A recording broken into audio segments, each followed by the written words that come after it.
Jennifer wasn't supposed to be at the bakery that Tuesday morning. She wasn't supposed to see the reflection in the mirror. She wasn't supposed to watch her husband David kiss Sarah, her best friend, her maid of honor, the woman whose wedding she was planning.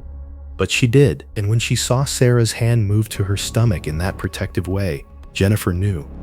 The betrayal was 9 weeks old and growing. But to understand how we got here, we need to go back to the beginning, because revenge is a dish best served cold, and Jennifer's had been waiting in the freezer for exactly 3 months. Jennifer Morrison was 34 years old and believed she was living the happiest chapter of her life. Her 12-year marriage was solid, or so she thought.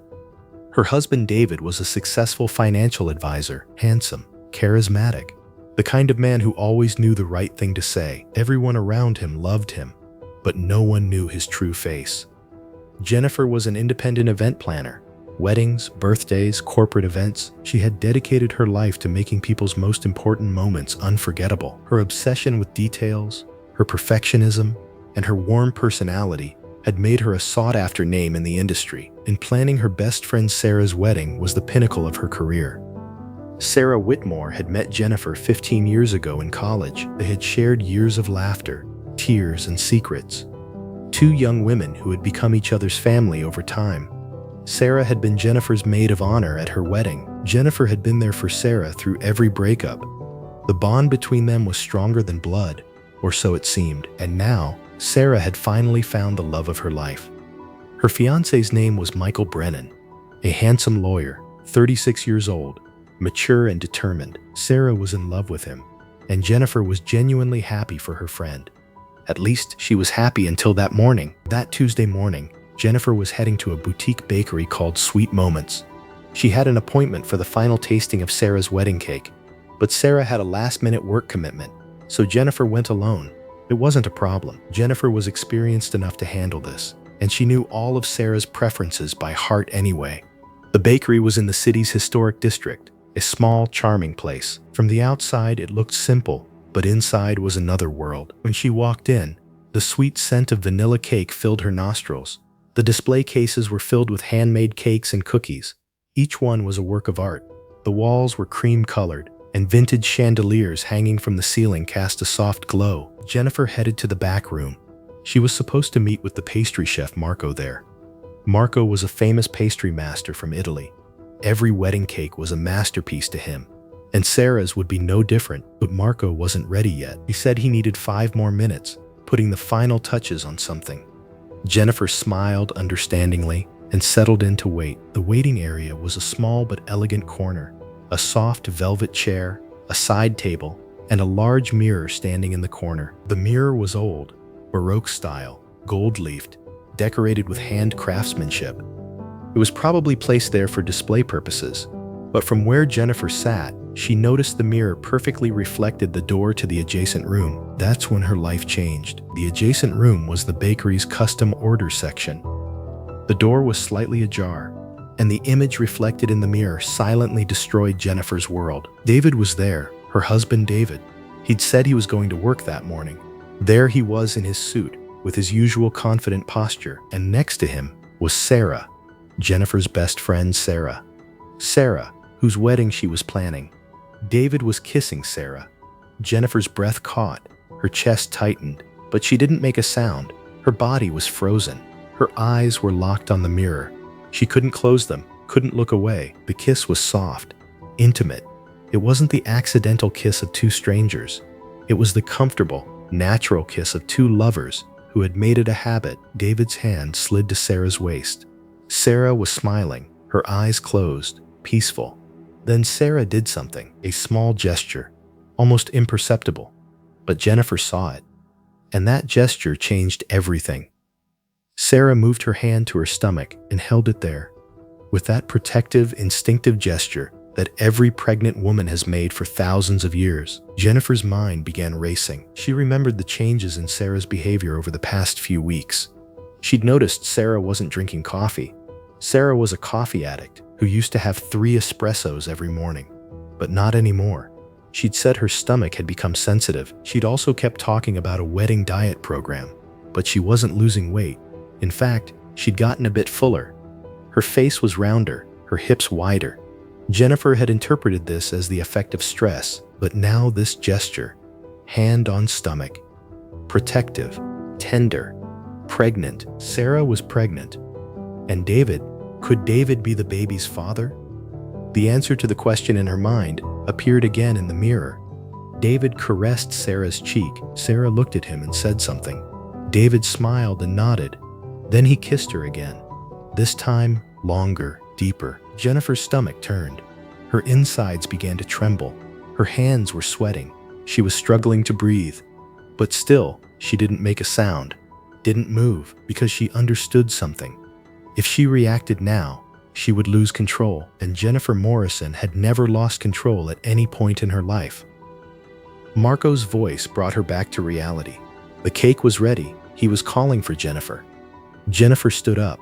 Her legs were trembling, but there was a perfect smile on her face. Her profession had taught her this.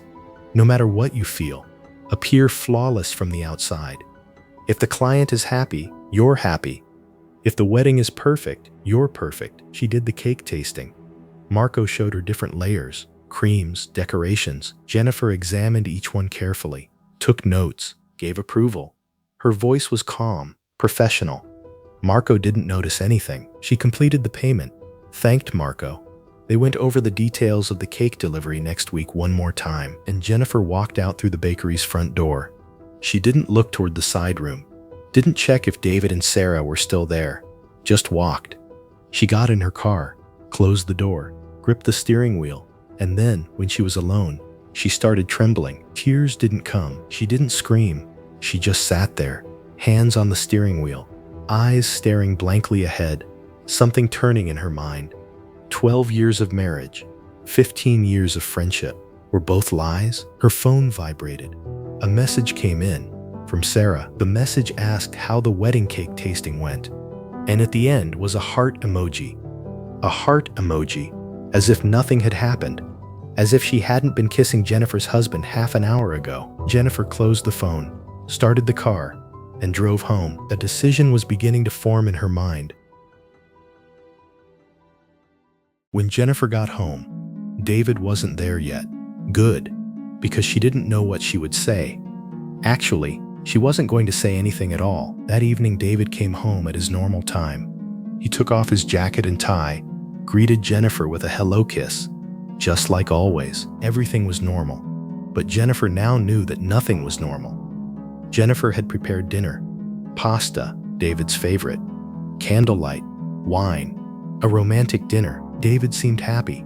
He talked about his day, meetings at the office, conversations with clients.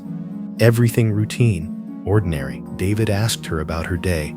Jennifer said she'd finalized Sarah's cake, said it was going to be beautiful, that Sarah would love it. David smiled and said Sarah was lucky, that she should be grateful to have a friend like Jennifer. Jennifer looked at him, into his eyes. There was no sign of guilt on his face, no hesitation, no regret. David was a great actor. Or maybe his conscience had died long ago. And in that moment, Jennifer made a decision. She wasn't going to scream, wasn't going to accuse, wasn't going to cry, wasn't going to play the role of a desperate wife. She would wait. She would watch. She would build her plan. Because Jennifer knew how to plan people's most important moments. And now, she was going to plan the most important and most shameful moment in David and Sarah's lives. The next day, she invited Sarah for coffee. They met at their usual cafe, a small but charming place downtown. When Sarah arrived, she was cheerful, energetic. Her wedding was only 3 months away and she was excited. Her eyes were sparkling. Her hands were dancing in the air. Every sentence ended with an exclamation. She said the cake was perfect. Sarah was thrilled, said Marco was a genius, thanked Jennifer again. Together they discussed cake details, flower arrangements, seating plans. Sarah had entrusted every detail to Jennifer. She trusted her. To her, Jennifer wasn't just an event planner. She was a friend, a sister, the only person she could trust. Sarah squeezed Jennifer's hand and told her how lucky she was, said she couldn't have done this wedding without Jennifer, that she was her rock, like a true sister. Jennifer smiled, a warm, sincere smile, and she told Sarah she would do anything for her. Anything. Over the following weeks, Jennifer watched. Silently, patiently, methodically. The first step was David's phone. Jennifer knew David's password, his birthday, simple and predictable. One night while David was in the shower, she took his phone, opened the messages, installed a program to recover deleted messages. It only took 5 minutes to find on the internet, and she saw everything. It had started 8 months ago. David had dropped Sarah home after a business dinner. The first messages were cautious, uncertain. Sarah had written that something had happened that night, said she didn't know exactly what, but she'd felt something. David had responded, said he'd felt the same thing. At first there was guilt. Sarah had written that this was wrong, that Jennifer was her best friend, that she couldn't do something like this. But David was persuasive. He'd written that love couldn't be wrong, that feelings couldn't be controlled, that sometimes life surprised people. Classic. Cheating Handbook 101. As months passed, the messages became bolder. At first there were just emotional exchanges. Then meeting plans started. Lunch, coffee, coincidental encounters, and then hotels.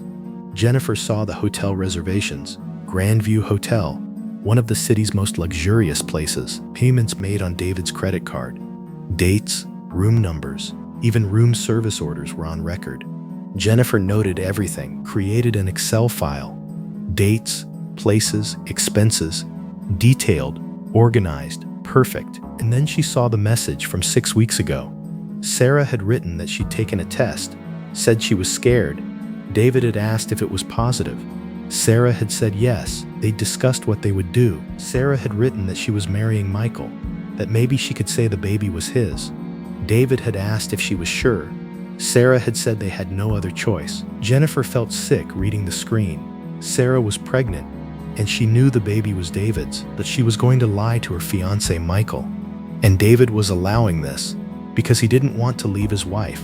He wanted Sarah, Jennifer, and his comfortable life too. He wanted all three. And so far, he'd gotten all three. Jennifer closed the phone, brought her hands to her face, took a deep breath, then stood up and began planning. The wedding was Saturday, June 15th, at Riverside Manor, one of the city's most prestigious venues. 300 guests, live music, 5-star catering, crystal chandeliers, fresh flowers, professional photographers, and Jennifer knew every detail because she had planned every detail. First step, gather evidence. Jennifer decided to get professional help.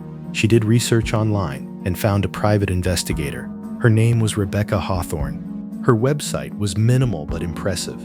Client reviews were excellent, and most importantly, Rebecca was the type who didn't ask moral questions.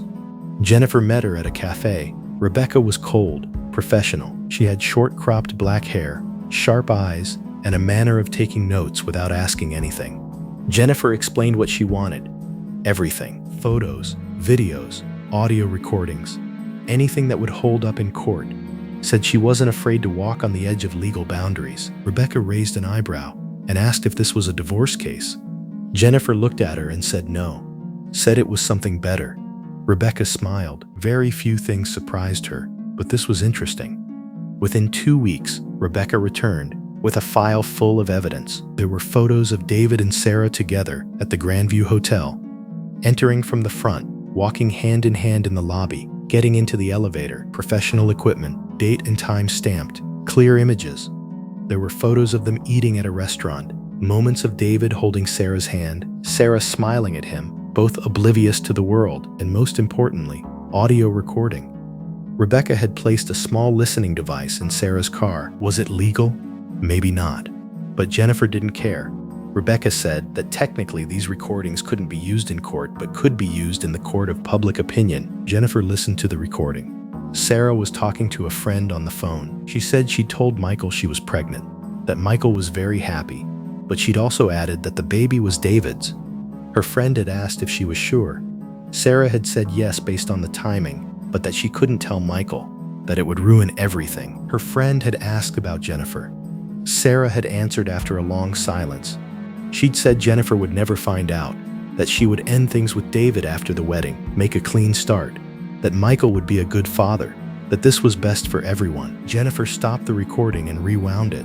listened again, and again, and again. The ease in Sarah's voice was killing her. There was no remorse, no guilt, just cold calculation. Sarah was planning to deceive Jennifer, deceive Michael, and continue building her own life. Jennifer closed the recording. She had learned. Second step, prepare the wedding. Jennifer worked flawlessly as always. Flowers, food, music, lighting, everything was perfect. She went to client meetings, met with suppliers, did rehearsals. Sarah didn't suspect anything. Jennifer was the same Jennifer, smiling, organized, the perfect friend. But she did one extra thing. Riverside Manor's ballroom had a large projection screen. It was usually used for wedding photo slideshows, couples' childhood photos, romantic moments. Pictures with their families were shown on the screen. Jennifer checked the audio and video system. She spoke with the technician Mike, told him she was preparing a special surprise video, said she wanted no one to know, that she would upload it at the last minute. Mike smiled and said no problem. He knew Jennifer always did surprises at weddings. Each one sweet, romantic, tear-jerking. Jennifer smiled and thanked him. This one would be tear-jerking too, but for different reasons. At home, Jennifer organized all the materials Rebecca had given her. Photos, videos, audio recordings.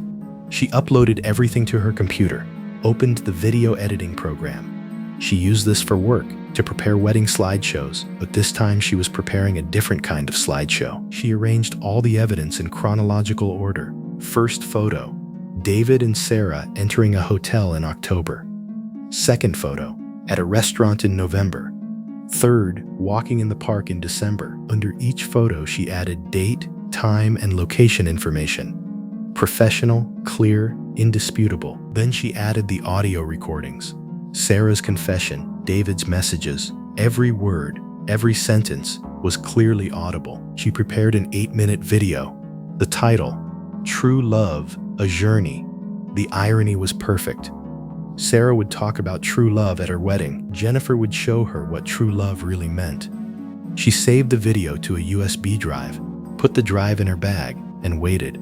Third step, final checks. Jennifer knew who was coming to the wedding because she had prepared the guest list. She knew every name, recognized every face. David's family was coming. His mother, father, 2 siblings. They all loved David, saw him as the golden child. Sarah's family was coming. Her mother, stepfather, aunts, cousins. A conservative, traditional family that valued reputation and honor. Work colleagues were coming. 15 people from David's office, 20 from Sarah's company. College friends were coming. Jennifer and Sarah's mutual friends, people who had known each other for years, and Michael's family was coming. Poor Michael, the man who didn't even know he was being cheated on, the man who thought he was marrying the love of his life. Jennifer thought about all of them. 300 people, 300 witnesses. Perfect. Saturday morning, June 15th, was sunny and warm. The sky was bright blue, not a cloud in sight. It was a perfect wedding day. Jennifer arrived early at Riverside Manor. She checked everything. The flower arrangements were in place. White roses, lavender, greenery. The catering team was ready. The menu was flawless. Presentations elegant. The musicians were rehearsing. Live string instruments, romantic melodies, and the projection system was working flawlessly. Jennifer tested it. The screen opened, closed. The image was clear. She carried the USB drive in her pocket. 8 minutes of video. 8 minutes that would change lives. Sarah started getting ready in the afternoon. In the Manor's bridal suite with her bridesmaids, Jennifer accompanied her. As the wedding planner, she needed to be there. When Sarah put on her wedding dress, she was breathtaking. White lace, elegant cut, long train. Her makeup was perfect. Her hair was styled with a princess tiara. There was happiness in her eyes, hope on her face. She looked in the mirror and admired herself. This was her dream dress, her dream day. Jennifer watched her. The pregnant belly wasn't visible yet, just a slight bulge under the dress. But Jennifer knew. She knew everything. Sarah turned to Jennifer and hugged her, told her she was her best friend, said nothing would be possible without her, told her she loved her. Jennifer hugged her back. It was warm, heartfelt, and she told Sarah she loved her. that everything was for her. It wasn't a lie. Everything truly was for Sarah. The ceremony began at 4 p.m. Riverside Manor's garden was filled with white chairs and floral decorations. 300 guests were seated. Women wore elegant dresses. Men wore suits. Everyone was excited. Music began playing. Wagner's bridal chorus, classic and graceful. Michael was waiting at the altar. Handsome, excited, his eyes welling up.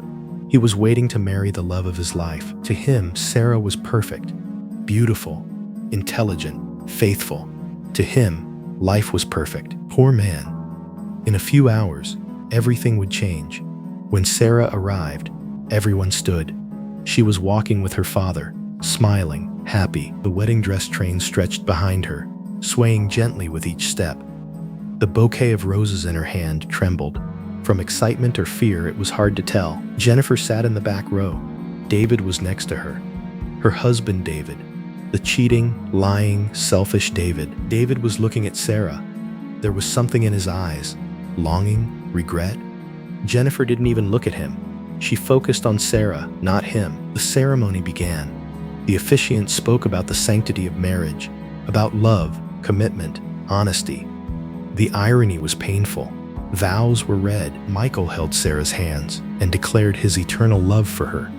Sarah looked into his eyes and said the same. The officiant asked, "Michael Brennan, do you take Sarah Whitmore as your wife, in sickness and in health, in wealth and in poverty, until death do you part?" Michael answered without hesitation. He said he did. The officiant turned to Sarah. "Sarah Whitmore, do you take Michael Brennan as your husband?" Sarah hesitated a very brief moment, maybe half a second. But Jennifer saw it. Something passed through Sarah's eyes. Hesitation, fear, guilt. Then she swallowed and answered. Said she did. A lie. Rings were exchanged. The officiant smiled and declared them husband and wife. Told Michael he could kiss the bride. Michael kissed Sarah. Applause rose. Music began playing. The couple laughed, hugged, photos were taken, and everyone moved inside for the reception. The reception was in Riverside Manor's grand ballroom. Crystal chandeliers hung from the ceiling, reflecting light. Tables were covered with white linens. Gold candelabras stood on each table, fresh flowers, elegant plate settings, perfect details. Everything was magnificent. Jennifer did a final check of everything. Food service was smooth. The DJ was ready, and the projection screen stood at the front of the room, where everyone could see it. Currently, Sarah and Michael's wedding photos were playing on the screen. Childhood photos, college years, engagement moments with romantic music. Guests were eating, chatting, laughing. No one knew what would happen in the next hour. David came to Jennifer's side, told her she'd done an amazing job, said everything was perfect. She really was a perfect organizer. Jennifer looked at him and said she wasn't finished yet. David looked surprised, asked what she meant. Jennifer told him he'd see soon. Dinner ended. Desserts were served. The DJ lowered the music. It was time for the speeches. There are always speeches at weddings. The best man speaks. The bridesmaids speak. Families speak. Everyone wishes happiness, shares memories, talks about hopes for the future. Michael's best man spoke first. He told funny stories, tales from college, how Michael fell in love with Sarah. The room laughed. There was applause. Sarah's maid of honor spoke. She shed tears, talked about what an amazing friend Sarah was, said how happy she was with Michael. Everyone got emotional. Tissues came out. Then Michael stood up. He addressed his wife. His wife. He said from the day he met Sarah, he knew she was the love of his life. Said he was grateful she agreed to grow old with him. And he paused, smiled, looked at the room, said he was also grateful that soon they would be three. The room erupted with applause. People stood up. Sarah moved her hand to her stomach. Tears fell. Michael hugged her, kissed her. Everyone was happy. Jennifer watched, felt nothing. Then Sarah asked for the microphone. She stood up, said she wanted to thank everyone, said how special this evening was for her. Her family, her friends, they were all there. And especially, she wanted to thank her best friend Jennifer, said she made this wedding perfect, that today wouldn't be possible without Jennifer. The room turned toward her. 300 pairs of eyes looked at Jennifer. They applauded. Jennifer stood up, smiled, waved, modest, elegant, professional. And then she spoke. She said she also wanted to say something if they'd allow her. Sarah looked surprised but smiled, said of course she allowed it. Jennifer walked forward, took the microphone from the DJ, stood right next to the projection screen. 300 pairs of eyes locked onto her. The room was silent. They waited with curiosity. Jennifer took a deep breath. She said she wanted to talk about true love. Her voice was calm, controlled. Sarah had just said she'd found true love. Michael had declared his love for Sarah, and now Jennifer wanted to show them what true love really was. She pulled her hand from her pocket. There was a small remote control. She pressed a button. The projection screen went dark. The music stopped. The room fell silent. And then the screen lit up. Chaos began. Screams erupted. Chairs toppled. People jumped to their feet. Some looked at the screen, some at Sarah, some at David. Michael turned to Sarah, shouted, asked what was happening. Sarah hadn't told him she was pregnant. And now this recording, this confession. Sarah started crying, tried to explain. But what could she say? The video continued. More photos appeared, more audio recordings, hotel room footage, David's messages, Sarah's confessions. Everything was there. Everything was clear. Everything was indisputable. 8 minutes. For 8 minutes, 300 people watched Sarah Brennan and David Morrison's 8-month affair. Every kiss, every lie, every confession, all of it was there. Jennifer stood silently next to the screen. Her face was expressionless. She just watched. When the video ended, the room was chaos. Michael was shouting at Sarah. Sarah was crying, begging, trying to explain. But Michael wasn't listening. In his eyes were betrayal, anger, devastation. David moved toward Jennifer, shouted, asked what she'd done, said she'd ruined everything. Jennifer looked at him. There was no regret in her eyes, just cold reality. Said she'd shown the truth. David said again that she'd ruined everything. Jennifer answered, no, she said. David had ruined it 8 months ago when he told that first lie. With that first kiss, David's mother was crying. Sarah's mother had lost it, was shouting at her daughter. Guests had pulled out phones, were recording, uploading to social media.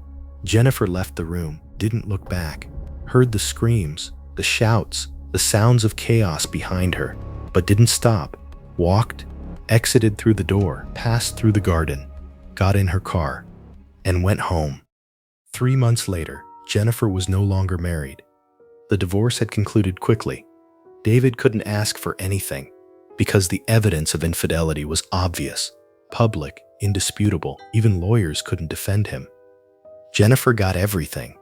The house, the car, joint accounts, everything. Sarah and Michael also divorced on their wedding night. Michael tore up the marriage certificate and left the room, left Sarah in her wedding dress, with her tears, alone. When the baby was born, a DNA test confirmed David was the father. David now paid child support for the baby. Sarah had become a single mother. She received no support from her family. Her mother rejected her. Her friends abandoned her. She went viral on social media. Everyone knew her. The cheating bride, the pregnant liar. And Michael had started a new life in another city, far from everything.